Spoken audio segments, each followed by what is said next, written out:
Alexander Harrington was a man of power, wealth, and unshakable control, until one wrong turn brought Imani Brooks into his world. She wasn't impressed by his money, only by the man beneath the armor. But when fear threatens to push her away, will he risk his heart to hold on to love? Before we get into the story, comment below where in the world you are watching from today. The lights of New York City sparkled outside the windows of Le Chandelier, one of the most exclusive restaurants in Manhattan. Alexander Harrington glanced at his watch impatiently. His investors were late, which annoyed him. In his world, time was money, and he hated wasting either. "More water, Mr. Harrington?" asked the waiter, approaching with a crystal pitcher. "Yes," Alex replied without looking up from his phone. At 38, he was one of the youngest CEOs in the city, having built Harrington Enterprises from the ground up. His dark hair was perfectly cut, his custom suit impeccable, and his expression permanently serious. 3 tables away, Imani Brooks was rushing through the restaurant's entrance, slightly out of breath. Her curly hair was windblown, and she was wearing a simple blue dress that she'd changed into after her shift at Daisy's Cafe. "I'm so late," she muttered to herself, scanning the crowded restaurant for her friend Jessica, who had texted her to meet here. Jessica had recently gotten a job as a hostess and had invited Imani to celebrate. Imani spotted what she thought was Jessica waving from across the room. She hurried over, weaving between tables. "Sorry, I'm late. The bus was—" She stopped mid-sentence as she realized the person at the table wasn't Jessica at all, but a stern-looking man in an expensive suit. "Excuse me," she said, embarrassed. "I thought you were someone else." Before Alex could respond, the maitre d' approached. "Mr. Harrington, your investors just called. They've been delayed by traffic and will be here in 30 minutes. Alex's jaw tightened. Another half hour wasted. Imani turned to leave, but something made Alex speak up. "Since you're already here, why don't you join me? I find myself with unexpected free time." Imani looked at him in surprise. "Me? But I don't even know you." "Alexander Harrington," he said simply, extending his hand. "And you are?" "Imani Brooks," she replied, hesitantly shaking his hand. "Look, I really should find my friend." "Please," he said, gesturing to the chair across from him. "I'll have them bring you whatever you'd like to drink. Consider it an apology for my rudeness a moment ago." Something in his eyes made Imani pause. They seemed lonely despite his confident demeanor. "Just until your meeting starts?" she asked, slowly sitting down. "Just until then," he agreed.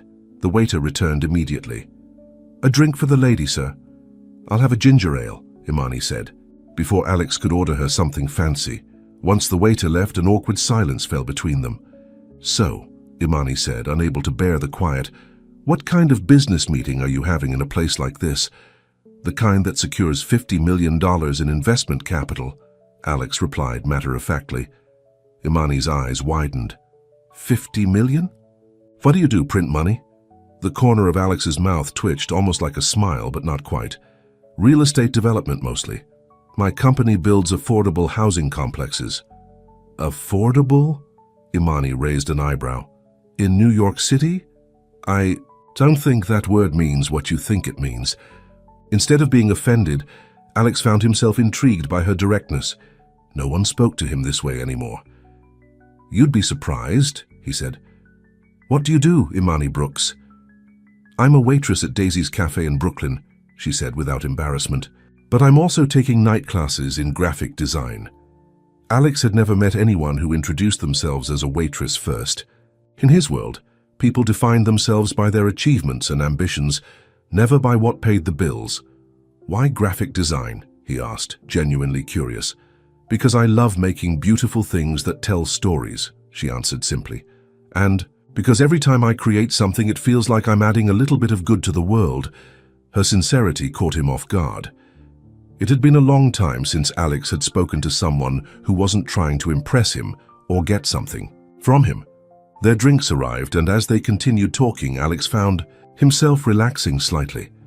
Imani had a way of making conversation easy, jumping from topic to topic with enthusiasm that was somehow not exhausting. "You don't smile much, do you?" she asked suddenly.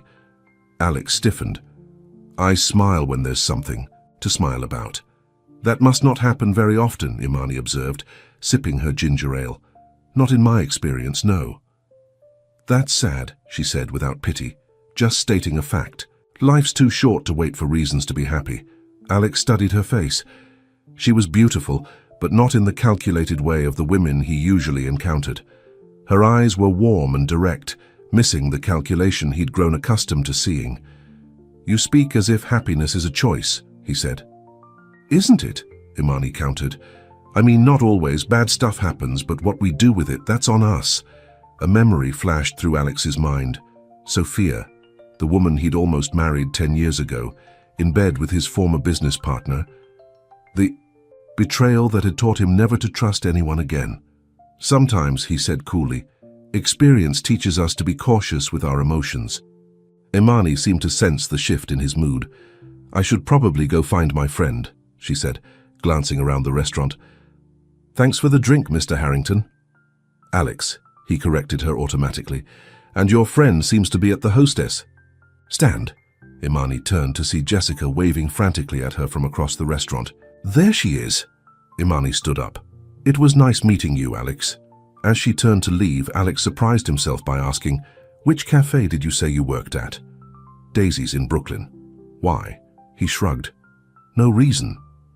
Imani smiled, a genuine smile that reached her eyes.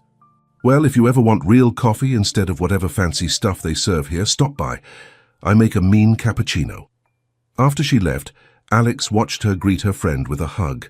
There was something about Imani Brooks that had temporarily broken through the ice he'd built around himself. It was unsettling. His phone rang, breaking his train of thought. "Harrington," he answered sharply. "Alex, it's Marcus. We're 5 minutes away." "Fine." He hung up without saying goodbye. By the time his investors arrived, Alex had returned to his usual self, focused, sharp, and completely closed off. But throughout the meeting, he found his thoughts drifting to his conversation with Imani. 3. Days later, Alex found himself standing outside Daisy's cafe in Brooklyn, wondering what the hell he was doing there. This wasn't like him. He never made impulsive decisions, especially not for something as trivial as coffee. Through the window, he could see Imani moving between tables, smiling and chatting with customers. There was an ease about her that he envied. Just as he was. About to walk away, she looked up and saw him. Her surprise was evident, but she smiled and waved him in. "I didn't think you'd actually come," she said when he entered. "I was in the neighborhood," he lied. "Sure you were," Imani replied, clearly, not believing him. "What can I get you? You mentioned something about a cappuccino." "Coming right up. Have a seat." The cafe was nothing like the places Alex usually frequented. It was small and somewhat worn, but clean and filled with the aroma of fresh coffee and pastries. The clientele was diverse: students with laptops, elderly couples sharing newspapers, young mothers with strollers. When Imani brought his coffee, she set it down with a flourish. One mean cappuccino as promised. The foam was decorated with a simple heart design. Alex stared at it, oddly touched by the small gesture. "Do you do this for all your customers?" he asked. "Only the ones who look like they could use a little extra kindness," she replied with a wink before moving on to her next table. Throughout his visit, Alex observed Imani's interactions with the other customers. She seemed to know most of them by name, asking about their families or jobs. With some, she lingered a bit longer, an elderly man who seemed lonely, a harried-looking woman with twin toddlers. When his cup was empty, Alex left a generous tip and headed for the door. Imani caught up with him just as he was leaving. "Thanks for stopping by," she said. "Was the coffee up to your standards?" "It was excellent," he admitted. "Thank you." "Will we see you again?" There was genuine curiosity in her question, not expectation. "Perhaps," he replied non-committally. "I have a busy schedule." Imani nodded. "Of course. Well, if you do come back, I work Mondays, Wednesdays, and Fridays. Saturdays too, sometimes." On the drive back to Manhattan, Alex couldn't stop thinking about Imani. It had been years since he'd felt this kind of attraction to anyone. After Sophia's betrayal, he'd limited himself to brief, emotionless affairs that never threatened his carefully constructed walls. But there was something about Imani Brooks that made him want to know more. Her straightforward manner, her genuine Warmth. It was refreshing in a world where everyone seemed to have an agenda. Back in his penthouse apartment that evening, Alex stood at the floor-to-ceiling windows, looking out at the city lights. His assistant had left several urgent messages, and his inbox was full of emails demanding his attention. Yet all he could think about was a simple heart drawn in coffee foam and the woman who'd created it. "This is ridiculous," he muttered to himself, turning away from the window. "You're not doing this again." But even as he tried to focus on work, Alex knew he would be returning to Daisy's cafe. And for the first time in 10 years, the thought of seeing a woman again filled him with something that felt dangerously like hope. Over the next few weeks, Alex found himself creating excuses to visit Daisy's cafe. What started as once a week soon became 3 times, always on days when Imani was working. He told himself it was just about the coffee, but deep down he knew better. "Well, look who's here again," Imani said with a smile as Alex walked in on a rainy Wednesday afternoon. "Let me guess, you were in the neighborhood." "Business meeting nearby," he replied, shaking water from his umbrella. "Uh-huh." She gave him a knowing look. "The usual?" "Please." As Imani prepared his cappuccino, Alex couldn't help but notice how she brightened the small cafe with her presence. Her dark curls were pulled back in a messy bun today, and she hummed softly while she worked. "You seem happy," he observed when she brought his drink. "I am," she said, sitting down across from him during what appeared to be her break. "I got an A on my design project, and my professor said I have real talent." "Congratulations," Alex said, surprised by how genuinely pleased he felt for her. "That's excellent news." "Thanks." She studied him for a moment. "You know, for someone who claims to only be here for coffee, you've become quite a regular." Alex felt caught like a teenager with a crush. "The coffee is good," he said lamely. Imani laughed. "Alex Harrington, I think you might actually like me." The directness of her statement threw him off balance. In his world, people played games, spoke in subtexts and innuendos. Imani just said what she thought. "I find your company refreshing," he admitted finally. "Well, that's a start." She glanced at her watch. "My break's over. Enjoy your coffee." As she walked away, Alex felt both relieved and disappointed.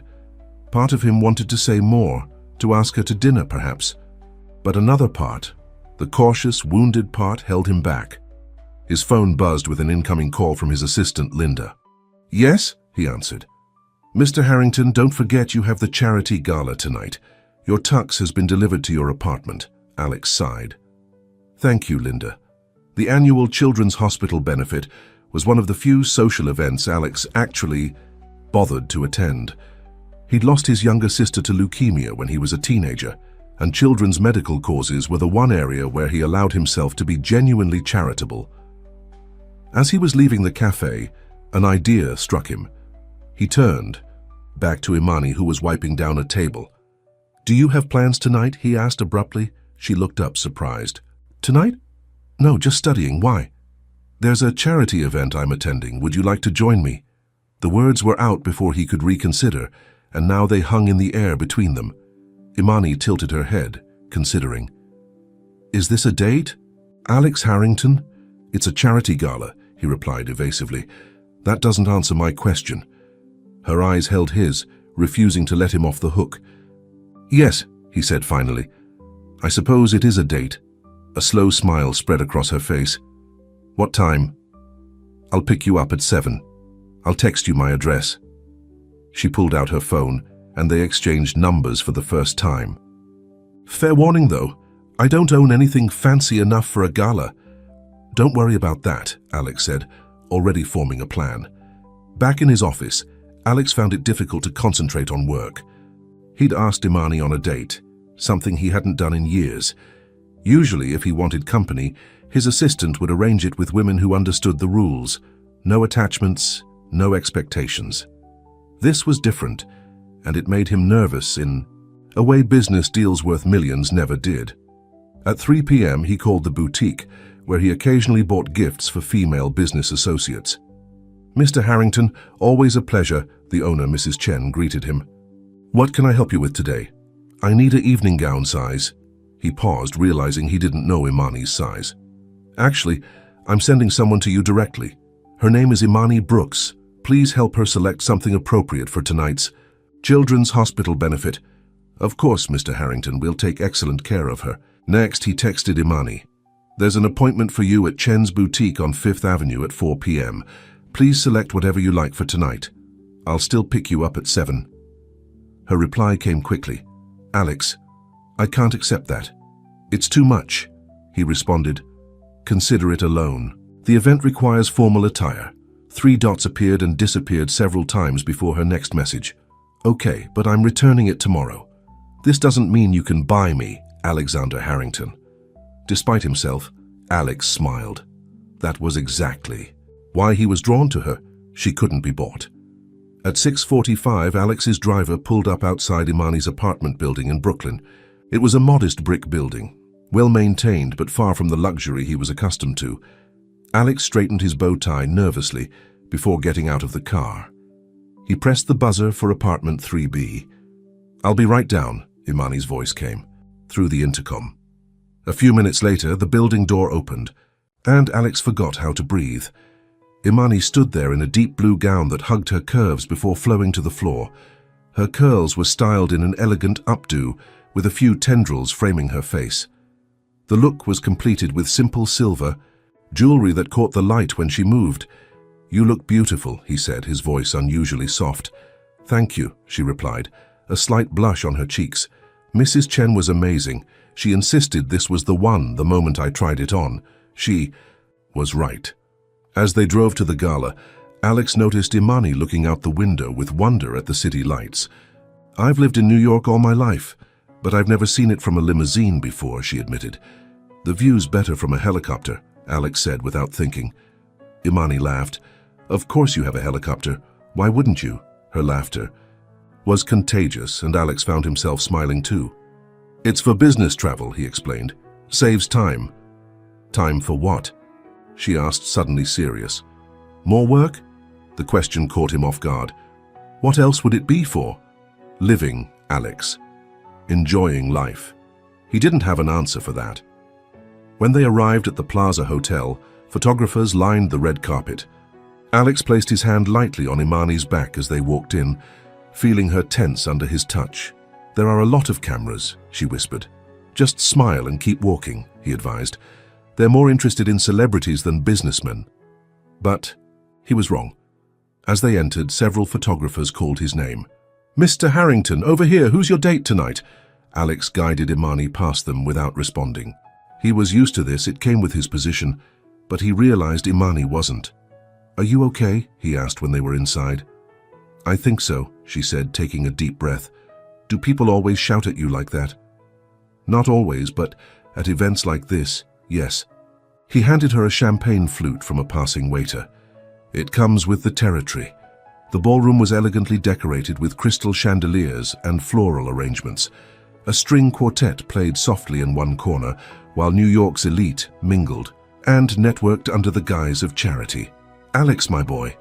A silver-haired man approached them with a wide smile. Good to see you here.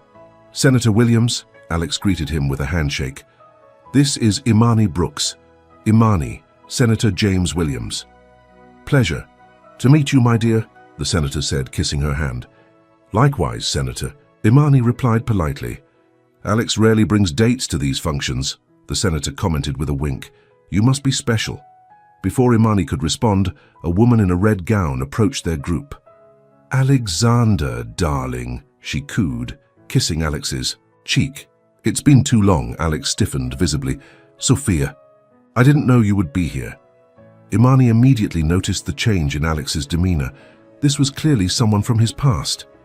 I'm on the committee this year, Sophia explained, her eyes flickering to Imani with poorly disguised curiosity. Won't you introduce me to your friend? Sophia Winters, Imani Brooks, Alex said tersely. Sophia is a former acquaintance. Sophia's smile tightened at the word acquaintance. How modest of you, Alexander. We were engaged once upon a time. Imani felt the tension radiating from Alex. This was the woman who had hurt him. It's nice to meet you, Imani said diplomatically. Likewise. Sophia's gaze swept over Imani's dress. Chen's Boutique, isn't it? Alex always did have exquisite taste. He used to buy me the loveliest things. The implication was clear. You're just another girl he's dressing up. Before Imani could respond, Alex placed his hand on her back again. If you'll excuse us, we should greet the host. As they walked away, Imani could feel how rigid Alex had become. His jaw was clenched, and he barely looked at her. She's the one, isn't she? Imani asked quietly. The one who hurt you? Alex looked at her sharply. What makes you say that? The way you froze when you saw her, and the way she tried to make me feel like I'm just a replacement. For a moment, Alex said nothing. Then, Sophia and I were engaged 10 years ago. I found her in bed with my business partner the week before our wedding. Imani winced. I'm sorry.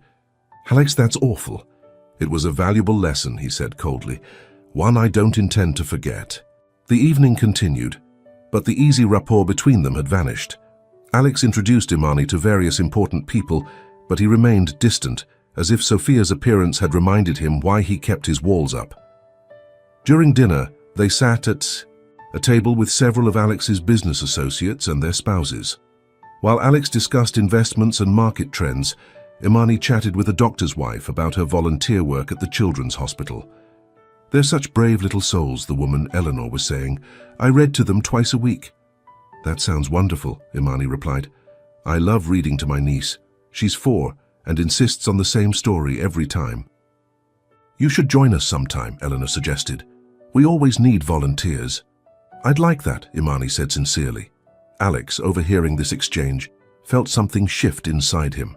Imani fit in here, not because she was trying to impress anyone, but because her warmth was genuine. Even in this room full of wealth and power, she remained completely herself. After dinner came the auction.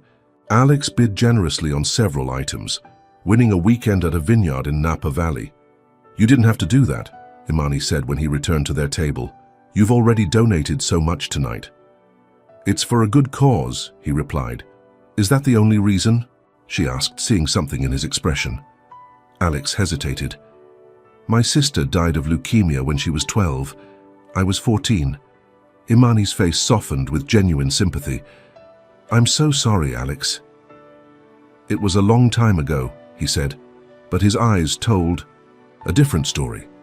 Impulsively, Imani reached across the table and took his hand. To her surprise, he didn't pull away. As the evening wound down, they found themselves on the terrace overlooking the city. The night was cool, and Alex noticed Imani shiver slightly.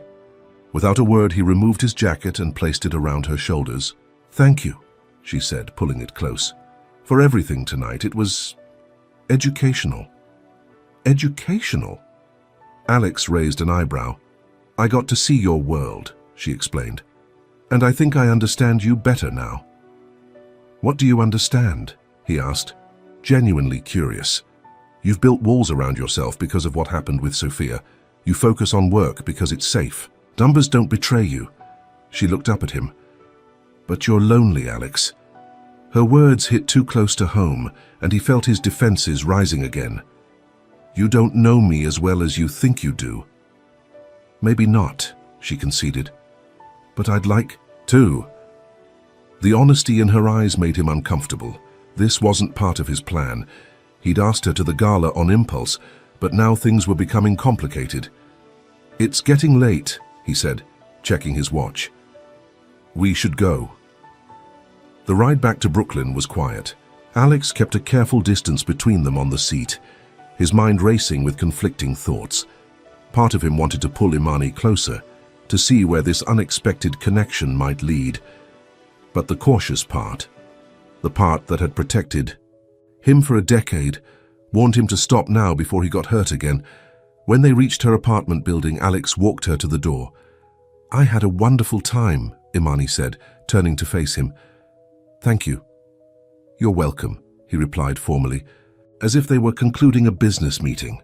Imani studied his face for a moment, then sighed. You're doing it again, aren't you?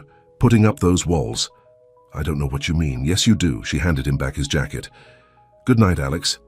As she turned to go, Alex surprised himself by catching her arm. Imani, wait. She looked back at him, expectant. Would you? He paused, struggling with words that once would have come easily. Would you have dinner with me tomorrow night? Just the two of us, somewhere quieter. A slow smile spread across her face. I'd like that. Before he could overthink it, Alex leaned down and kissed her gently. It was brief, almost hesitant, but it sent a jolt through him that no business deal ever had. Good night, Imani, he said softly.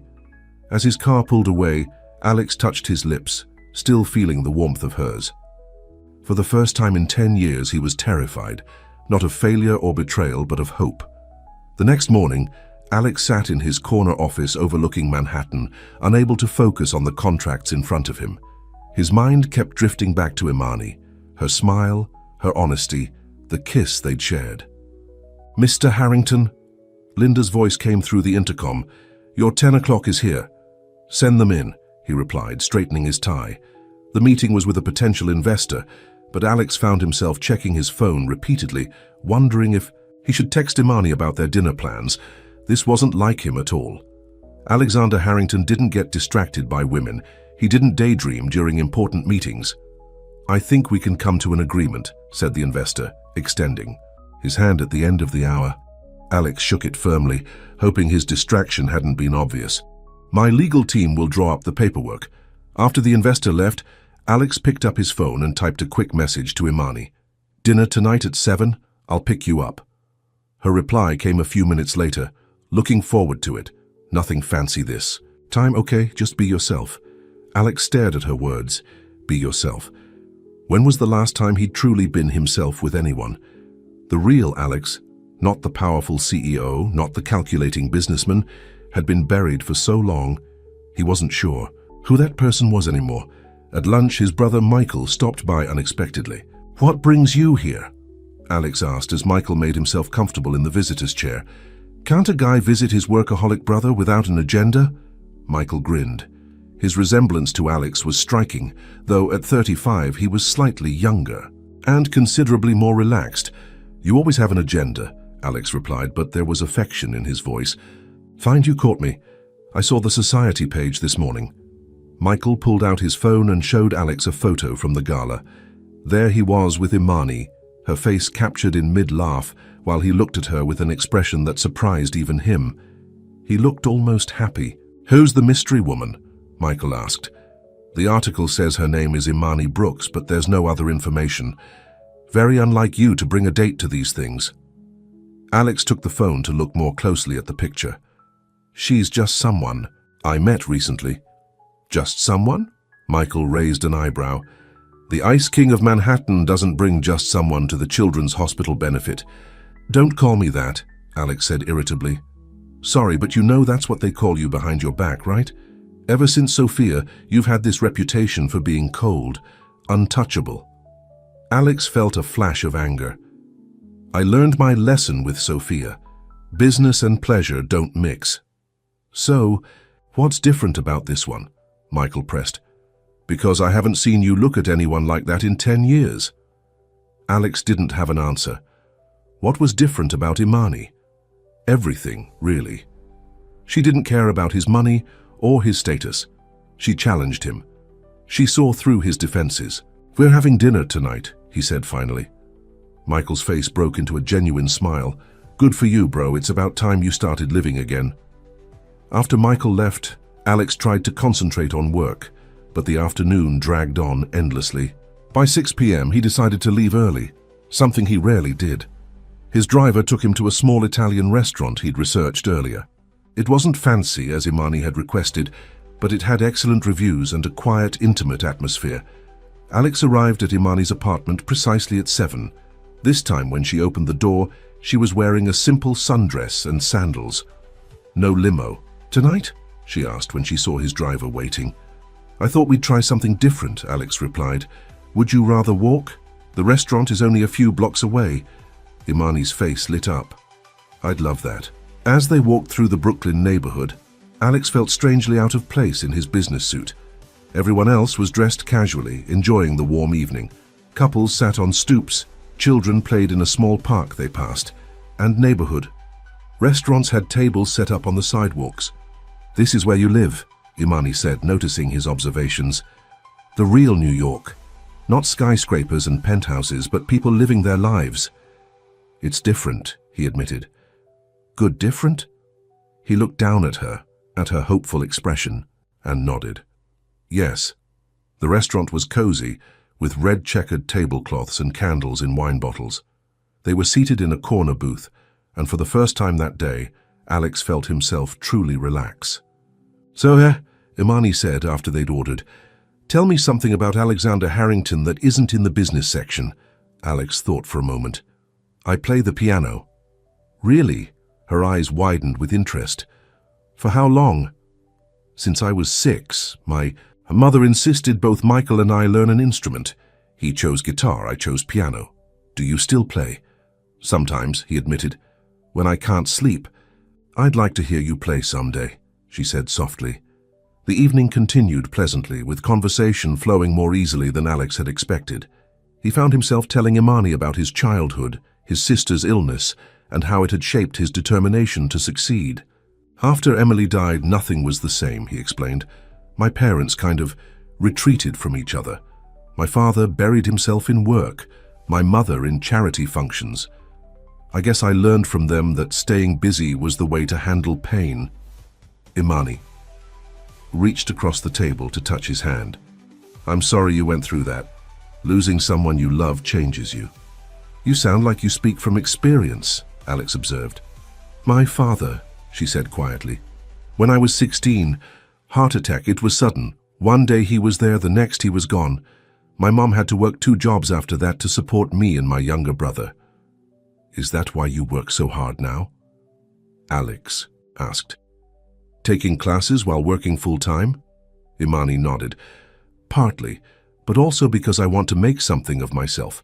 I want my mom to be proud, to know all her sacrifices were worth it." Alex marveled at how easy it was to talk to her, how the conversation moved from light topics to deeper ones without effort. By the time they finished their meal, he felt as if he'd known her much longer than just a few weeks. As they walked back to her apartment, Imani slipped her hand into his.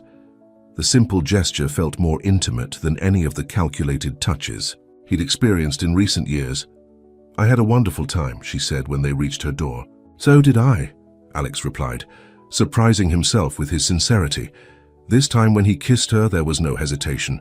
He pulled her close, feeling her respond with equal warmth. For a brief moment, all his doubts and fears were silenced. When they finally broke apart, Imani's cheeks were flushed. "Would you like to come in for coffee?" Alex hesitated. Part of him wanted nothing more than to follow her inside, but another part warned that he was moving too fast, getting too involved. "I should go," he said reluctantly. "Early meeting tomorrow." Disappointment flickered across her face, but she nodded. "I understand. Call me." "I will," he promised. Over the next few weeks, Alex and Imani settled into a routine of sorts.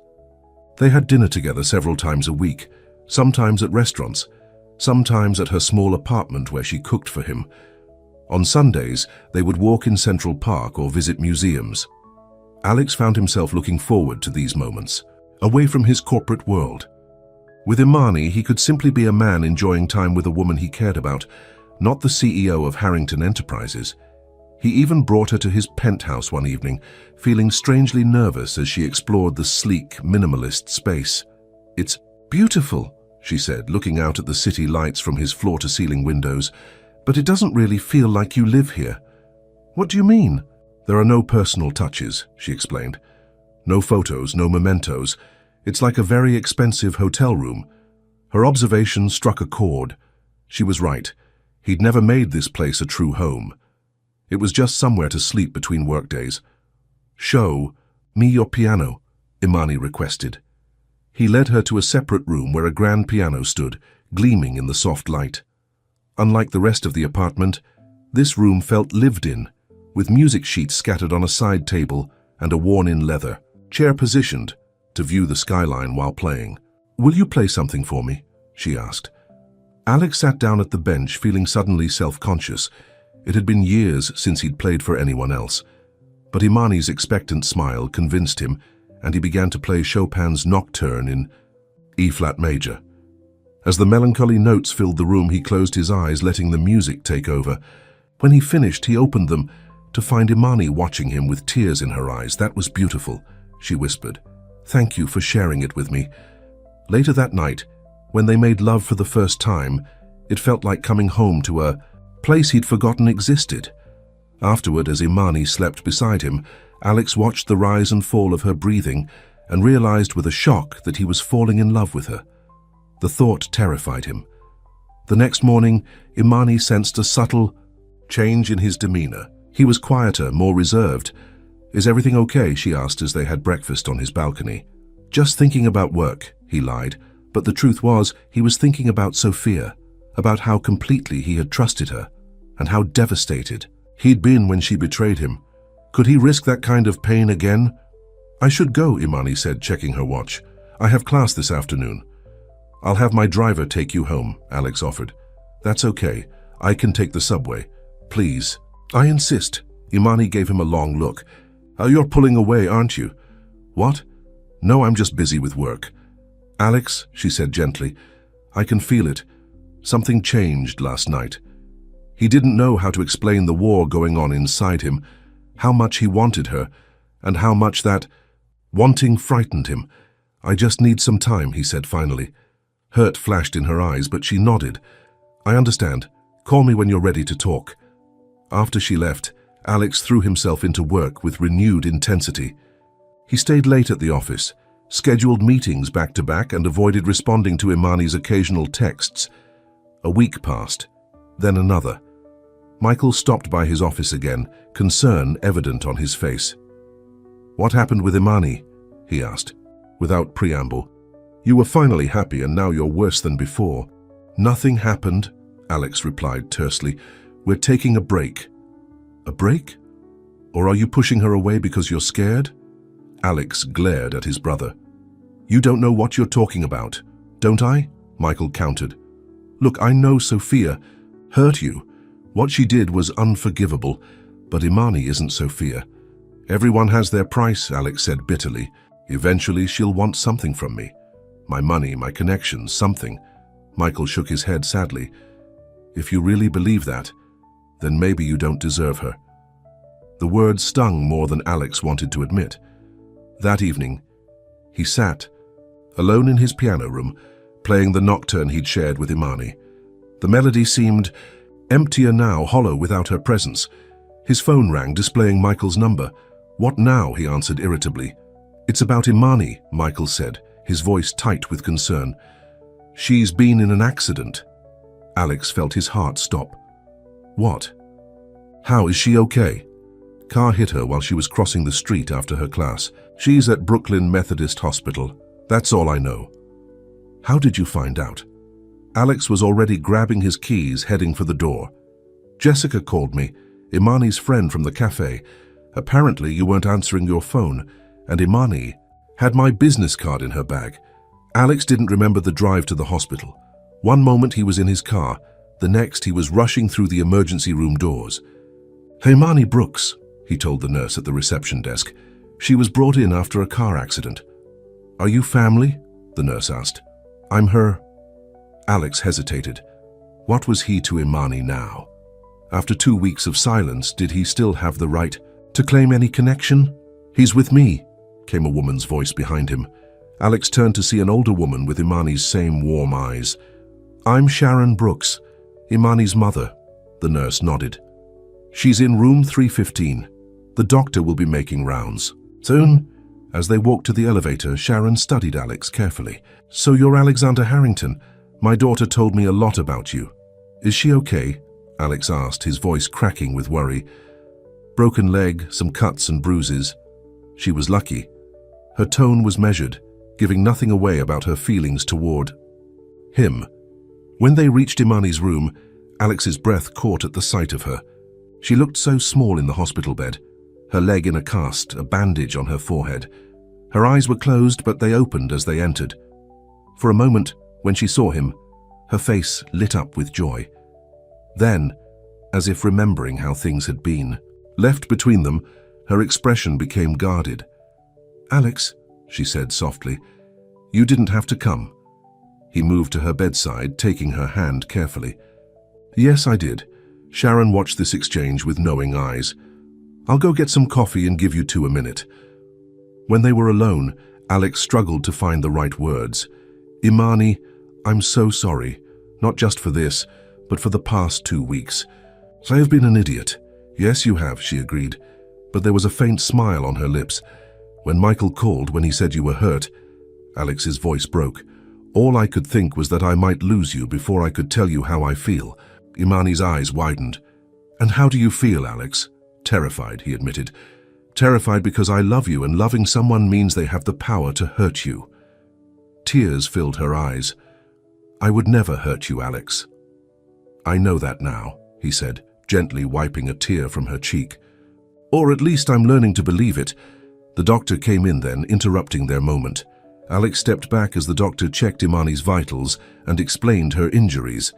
"You're lucky, Ms. Brooks. The fracture is clean, and with proper rest and physical therapy, you should recover completely. We'll keep you overnight for observation, but you can go home tomorrow." After the doctor left, Sharon returned with coffee. "Good news about going home tomorrow," she said. "You can stay with me while you recover." "Mom, my classes—" "Can wait," Sharon said firmly. "Your health comes first." Alex cleared his throat. "Actually, I have another suggestion, if you'll both hear me out." Mother and daughter looked at him expectantly. "Imani, my penthouse has an elevator and plenty of space. You could stay with me while you recover. I can hire a nurse to help during the day when I'm at work." "Alex, I can't impose like that." "It's not an imposition," he insisted. "It's what people do when they care about each other. They help each other." Sharon smiled knowingly. "He has a point, sweetie, and his place probably has better accessibility than my third-floor walk-up." Imani looked between them, seeming overwhelmed. "You two just met and you're already ganging up on me." "Is that a yes?" Alex asked hopefully. After a moment's hesitation, Imani nodded. "But no, nurse, I'm not that helpless." "We can discuss the details tomorrow," Alex said, taking her hand again. "For now, you need to rest."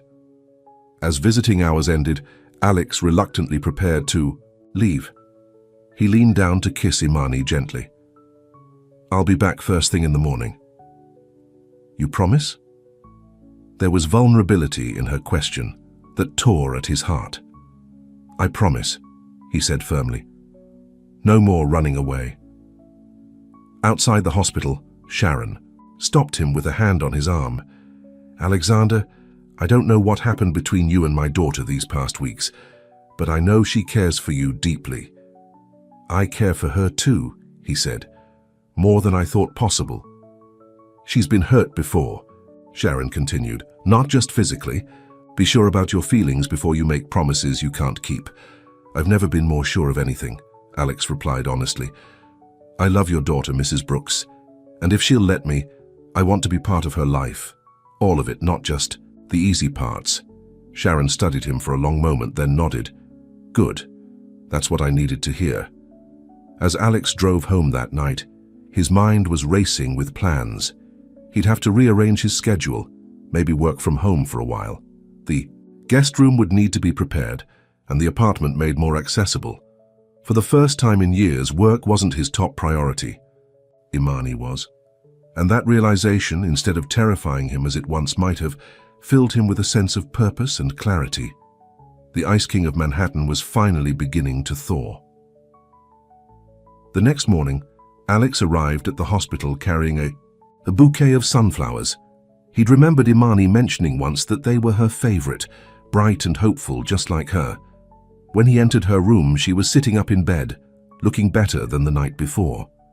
Her face brightened when she saw him. "You came," she said. "I promised I would."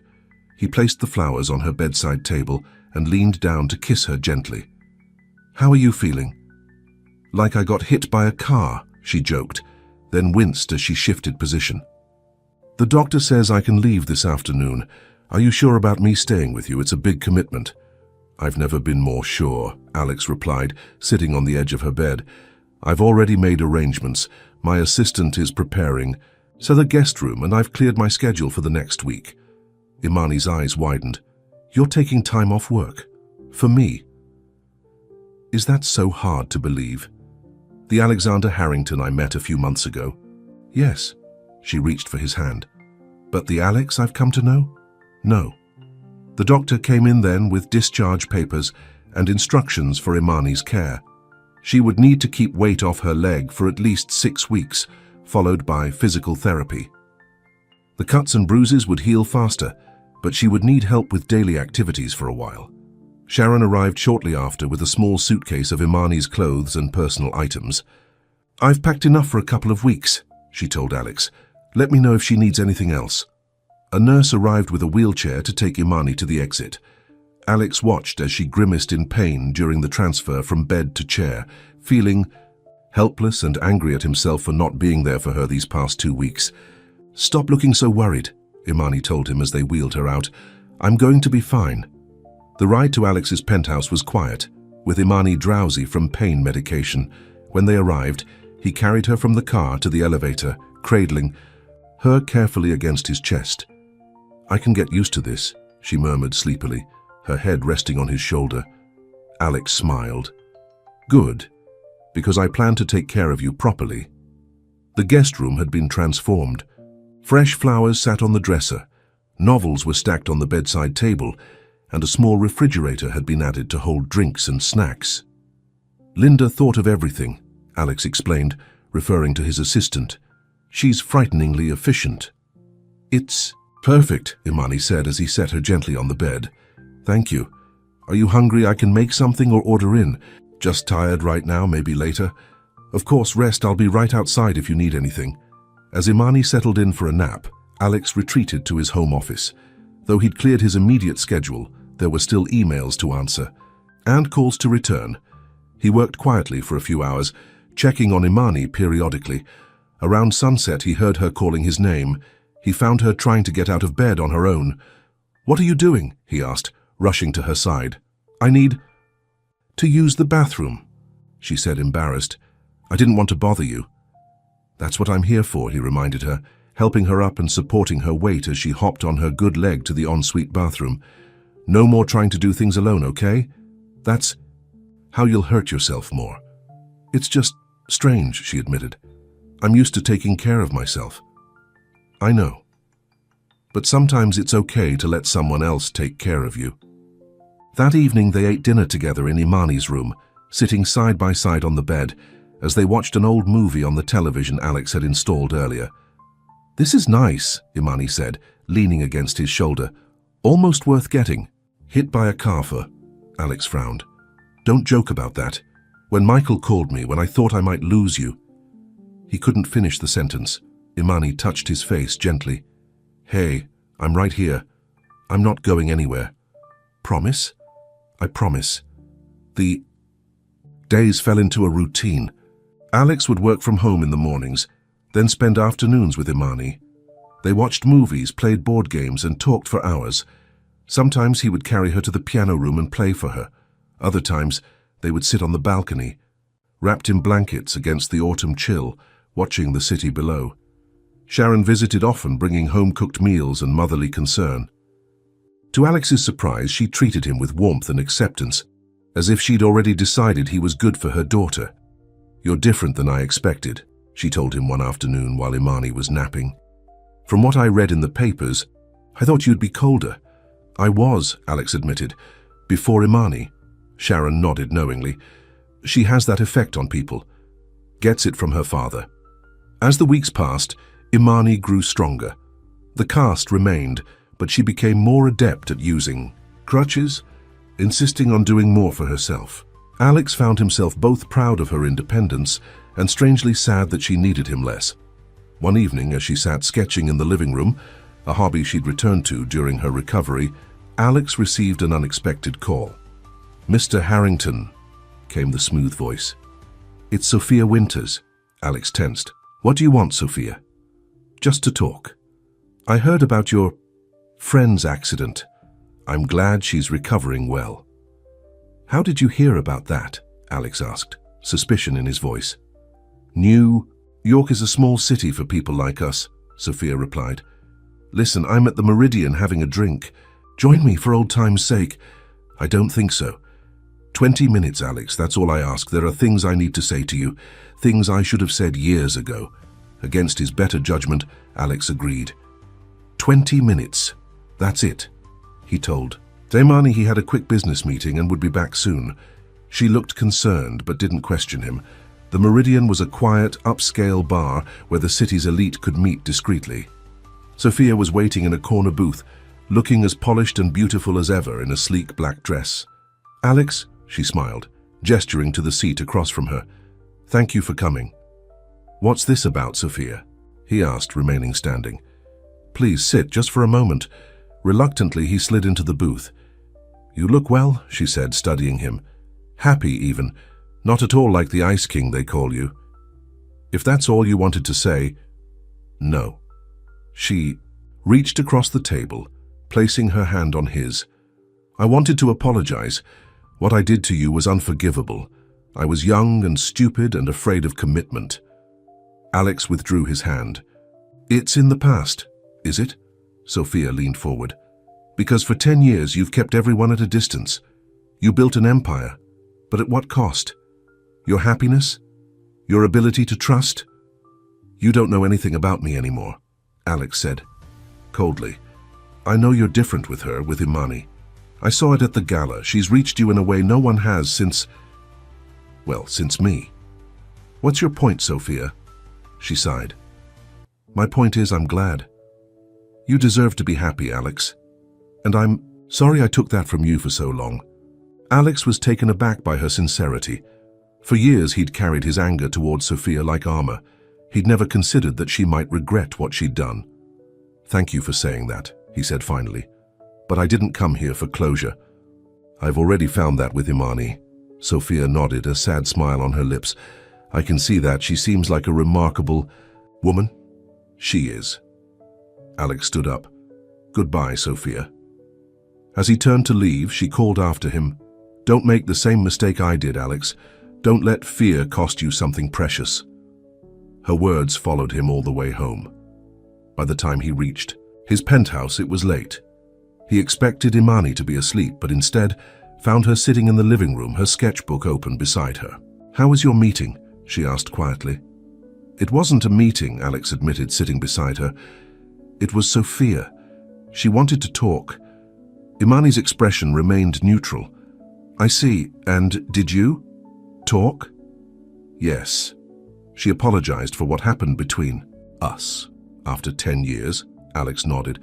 "She said she's glad I found you, that I deserve to be happy." "She's right about that," Imani said, taking his hand. "You do deserve to be happy, Alex." He looked at her, feeling a wave of love so strong it almost overwhelmed him. "You make me happy, happier than I ever thought possible." Imani's eyes softened. "Then why do you look so serious right now?" Alex took a deep breath. "Because I need to ask you something important." He moved from the couch to one knee in front of her, wincing slightly when he saw her cast. "This isn't how I planned to do this. I wanted it to be perfect, maybe on a beach somewhere or under the stars. Not with you in a cast and me just back from seeing my ex." Imani's eyes widened as she realized what was happening. "But maybe this is perfect," Alex continued, "because life isn't about perfect moments. It's about finding someone who makes even the imperfect moments worthwhile." He reached into his pocket and pulled out a small velvet box. "Imani Brooks, I love you. I love your honesty, your courage, your heart. You walked into the wrong restaurant and into the right place in my heart. Will you marry me?" He opened the box to reveal a diamond ring, elegant and understated, just like Imani herself. Tears filled her eyes. "Are you sure? After everything with Sophia, after how scared you were?" "I'm not scared anymore," Alex interrupted. "Or maybe I am, but it doesn't matter, because a life without you scares me more than any risk of getting hurt again." Imani reached out to touch his face. "Yes," she whispered. "Yes, I'll marry you." Alex slipped the ring onto her finger, then leaned forward to kiss her, pouring all his love and hope into that one moment. "I should warn you," Imani said when they finally broke apart. "My mother will want a big wedding." Alex laughed. "Whatever makes you happy." "You make me happy," she replied, echoing his words from earlier. The next few months were a whirlwind.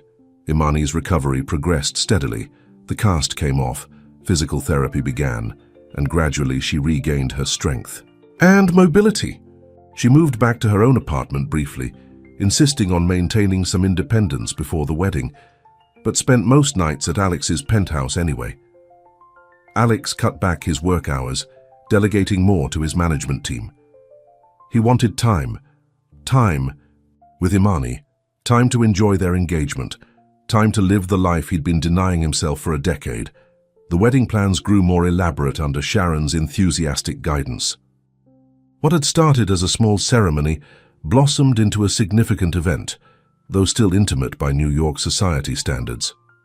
"Are you sure you're okay with all this?" Alex asked Imani one evening as they reviewed guest lists and seating arrangements.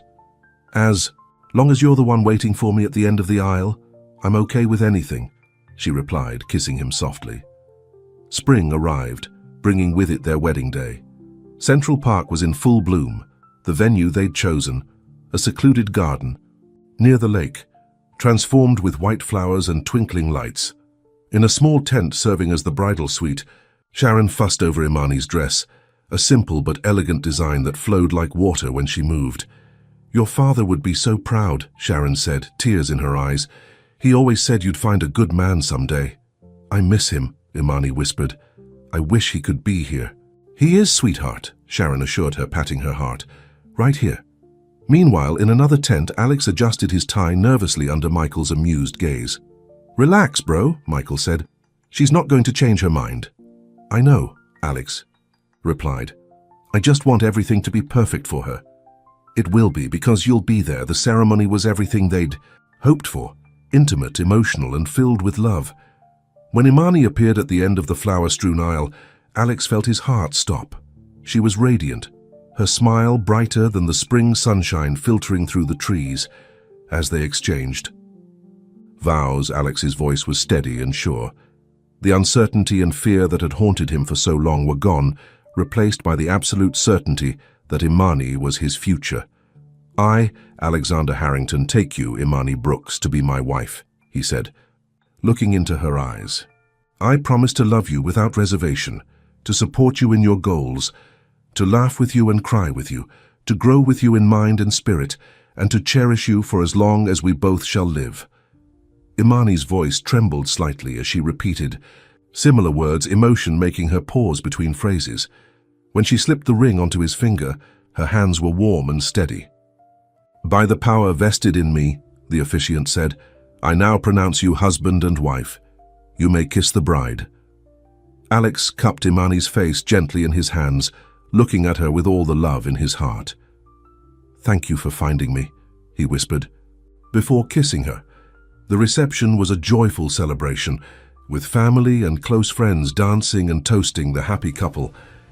Even Sophia, who had been invited at Imani's insistence, "It's part of your past and that's part of who you are," offered sincere congratulations. As the evening drew to a close, Alex and Imani shared one last dance under the stars. He held her close, still hardly believing that this extraordinary woman was now his wife. "Happy?" he asked, twirling her gently.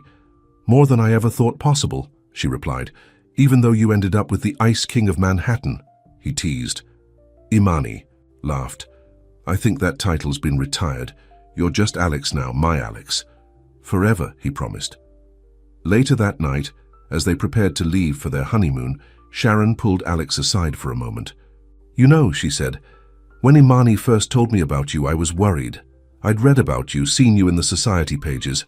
I thought, this man is going to break my daughter's heart." "And now?" Alex asked. Sharon smiled warmly. "Now I know better. You found each other when you both needed it most." She walked into the wrong restaurant but ended up exactly where she was meant to be. "In the wrong place but in the right heart," Alex mused. "Exactly." Sharon patted his cheek affectionately. "Welcome to the family, son." As they drove away, wedding guests waving goodbye with sparklers lighting up the night, Imani rested her head on Alex's shoulder. "What are you thinking about?" she asked. "How lucky I am," he replied honestly. 10 years of building walls and you knocked them down in a matter of weeks." "You just needed the right wrecking ball," she teased. Alex laughed, feeling lighter than he had in years. "I love you, Mrs. Harrington." "I love you too, Mr. Harrington." The city lights twinkled around them as they headed toward the airport, toward their honeymoon, toward their future.